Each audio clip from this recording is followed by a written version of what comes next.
Hello friends. अभी तक हमने डेंगू फीवर में उसकी डेफिनेशन, वहाँ पे उसके पॉजिटिव एजेंट्स क्या है, उसका इंक्यूबेशन पीरियड, उसका मोड ऑफ ट्रांसमिशन, वहाँ पे उसके साइंस एंड सिम्टम्स क्या क्या है, वहाँ पे उसका कॉम्प्लिकेशंस क्या क्या है, उसके साथ साथ उसके ब्लड इन्वेस्टिगेशंस वगैरह क्या क्या करना है, ये सब चीजें अभी तक हमने डिटेल में अभी तक देखा है। अभी हम लोग डेंगू फीवर में उसका सबसे इंपॉर्टेंट पार्ट, उसका ट्रीटमेंट प्रोटोकॉल देखने वाले हैं फ्रेंड्स। ठीक है फ्रेंड्स, जैसे कि हम लोगों ने पहले भी देखा था कि डेंगू फीवर क्या है, ये वायरल फीवर है। ठीक है, क्या है? वायरल फीवर है।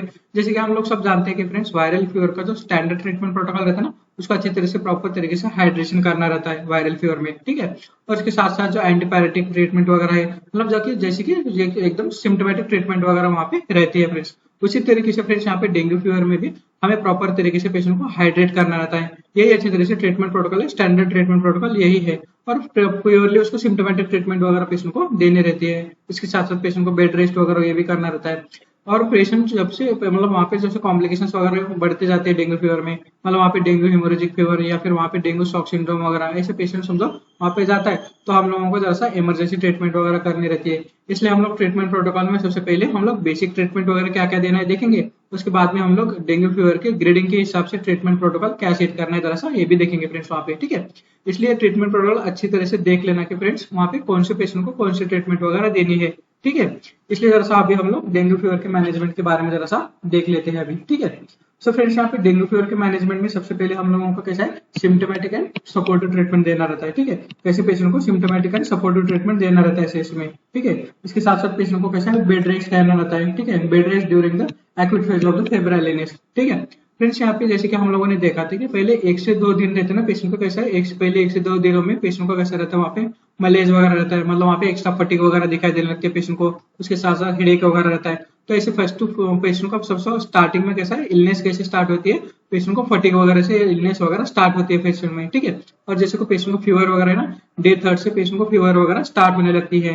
सो फ्रेंड्स, यहाँ पे जब डे 3 टू डे 7 ये पेशेंट को क्रिटिकल फेज माना जाता है, क्योंकि ये किसी फेब्राइल स्टेज रहती है। ठीक है, क्या ये फेब्राइल फेज रहती है, डे 3 टू डे 7 वगैरह। इसी को फ्रेंड्स वहाँ पे क्रिटिकल फेज कहते हैं, क्योंकि यहाँ पे इसी टाइम पीरियड में वहाँ पे पेशेंट को जो प्लेटलेट जो डिक्रीज वगैरह होने के मैक्सिमम चांसेस वगैरह रहते हैं ऐसे केसेस में फ्रेंड्स वहाँ पे। ठीक है, इसलिए पेशेंट को स्ट्रिक्टली बेड रेस्ट वगैरह करना रहता है।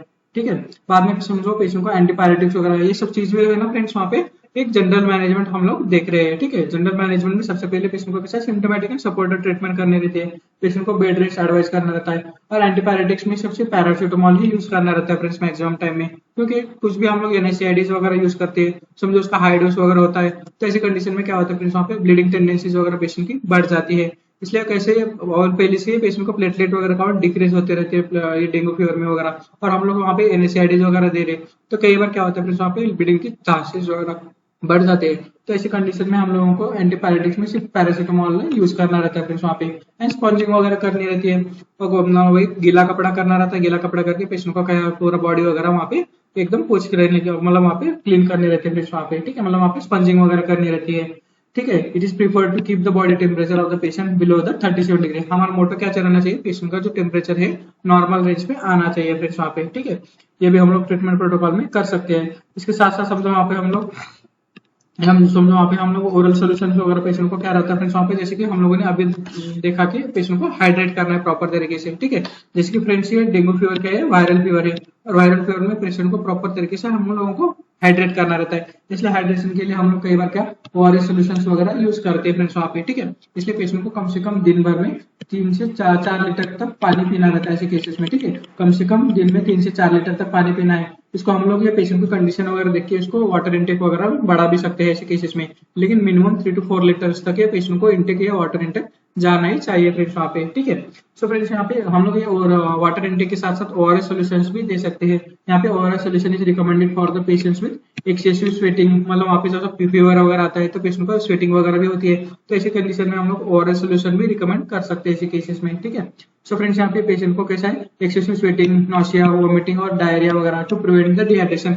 यहाँ पे ओआरएस सॉल्यूशन की वजह रहता है पेशेंट डिहाइड्रेशन वगैरह में जाना नहीं चाहिए। तो ऐसे केसेस में हम लोग ये वाटर इनटेक के साथ साथ ओआरएस सॉल्यूशन भी पेशेंट को दे सकते हैं। इसलिए आइडियल ट्रीटमेंट जो है डेंगू फीवर की, पेशेंट को हाइड्रेट करना रहता है प्रॉपरली, क्योंकि फ्रेंड्स हम लोगों ने देखा था कि कैपिलरी फ्रैगिलिटी की वजह से जहाँ पे प्लेटलेट वगैरह लीक होते हैं और वहाँ पे ब्लड का जो वॉल्यूम है वो भी कम हो जाता है। इसलिए वहाँ पे पेशेंट को प्रॉपर तरीके से हाइड्रेशन वगैरह करना चाहिए, क्योंकि पेशेंट कैसा है शॉक में भी जा सकता है, मतलब वहाँ पे बीपी वगैरह कम हो सकता है। इसलिए हम लोगों को प्रॉपर तरीके से हाइड्रेशन मेंटेन करना बहुत ही ज्यादा इंपॉर्टेंट रहता है, ऐसे डेंगू फीवर में या फिर वायरल फीवर में वगैरह, ठीक है। So patient should be monitor in dengue hemorrhagic fever. और क्या करना रहता है फ्रेंड्स, पेशेंट को डेंगू हेमोरेजिक फीवर में पेशेंट जा रहा है क्या, ये सब चीजें वगैरह मॉनिटर करना रहता है। जैसे कि हम लोगों ने देखा था कि फ्रेंड्स वहाँ पे टॉर्निको टेस्ट वगैरह है, या फिर वहाँ पे कैपिलरी परमेबिलिटी वगैरह कितना है, ये सब चीजें देखने के लिए हेमेटोक्राइट कॉन्सेंट्रेशन, प्लेटलेट्स वगैरह, ये सब डेली मॉनिटरिंग करना जरूरी रहता है, ये एक्यूट फेज में, मतलब वहाँ पे फेब्राइल फेज में, ठीक है। सो फ्रेंड्स यहाँ पे जरा सा patient should be monitor in dengue hemorrhagic fever until they become febrile after platelet and hematocrit determinations are normal, ठीक है। इसलिए हम लोगों को डेंगू हेमोरेजिक फीवर में पेशेंट जाना नहीं चाहिए, इसलिए जरा सा डेली मॉनिटरिंग वगैरह हम लोगों को लगता है। इसलिए जो कुछ भी है टॉर्निक्यू टेस्ट है, ठीक है, जो ये टॉर्निक्यू टेस्ट, इसके साथ साथ पेशेंट को जो डेली सीबीसी है, डेली सीबीसी में हम लोगों को एक हेमाटोक्राइट कॉन्सेंट्रेशन, उसके साथ साथ वहां पे हम लोगों को जरा से प्लेटलेट कॉन्सेंट्रेट, प्लेटलेट भी हम लोगों को ये डेली चेक करना रहता है ऐसे केसेस में, ठीक है। क्योंकि फ्रेंड्स वहां पे हम लोगों ने देखा था कि डे 3 टू डे 7 जो है क्रिटिकल फेज माना जाता है ऐसे केसेस में, क्योंकि ये फ्रेंड्स फेब्राइल फेज है। तो फेब्राइल फेज के बाद में फेब्राइल फेज टू अफेब्राइल फेज में जाते हैं, क्योंकि इसी पीरियड के टाइम पीरियड में पेशेंट के प्लेटलेट काउंट्स वगैरह डिक्रीज होने के मैक्सिमम चांसेस वगैरह रहते हैं ऐसे केसेस में। इसलिए ऐसे केसेस में हम लोगों को प्रॉपर तरीके से पेशेंट को जो कैटेगरीज वगैरह डिफाइन करने आने चाहिए, और patient mild moderate severe category में रखने के बाद उसको प्रॉपर तरीके से हम लोगों को उस टाइप में ट्रीटमेंट वगैरह देनी चाहिए फ्रेंड्स वहाँ पे, ठीक है।